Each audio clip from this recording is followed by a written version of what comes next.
Income tax law के हिसाब से अगर आपकी इनकम मिनिमम थ्रेशोल्ड लिमिट को के अंदर है तो भी आपको अपनी आईटीआर फाइल करनी पड़ेगी। इसका मतलब है कुछ ऐसे सिचुएशंस हैं जहां पे कंपलसरी आईटीआर की फाइलिंग करनी होगी।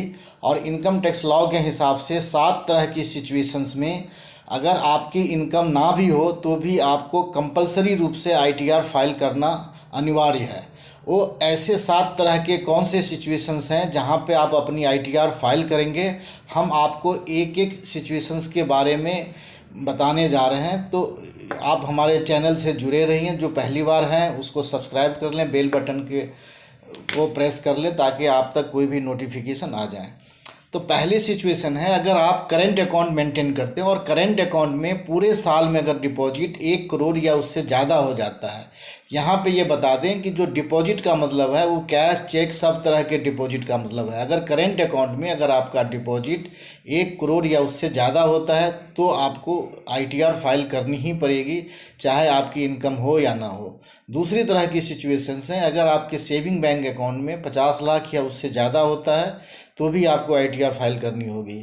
तीसरी जो सिचुएशंस हैं वो फॉरेन ट्रेवलिंग से रिलेटेड है। अगर आपने फॉरेन ट्रेवलिंग ली है या आपने किसी को स्पॉन्सर किया है तो और उस पर अगर आपका खर्चा 2 लाख से ऊपर आया है तो भी आपको अपनी आईटीआर फाइल करना है।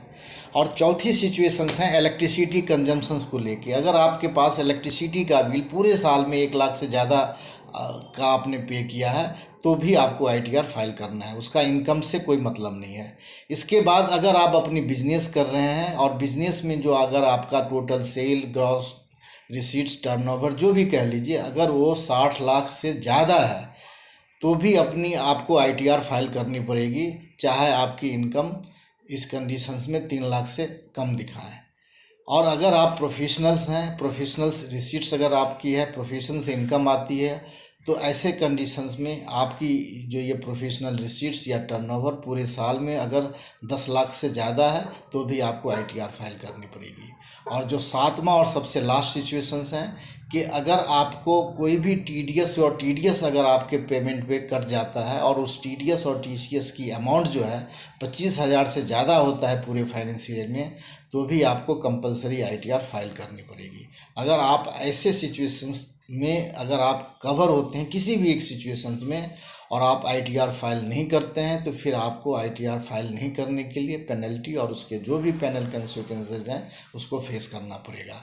तो इसलिए अच्छा है कि आप ये चेक कर लें कि आप क्या इन सारे सिचुएशंस में आप कवर होते हैं। अगर कवर होते हैं तो आप आईटीआर निश्चित रूप से फाइल करें।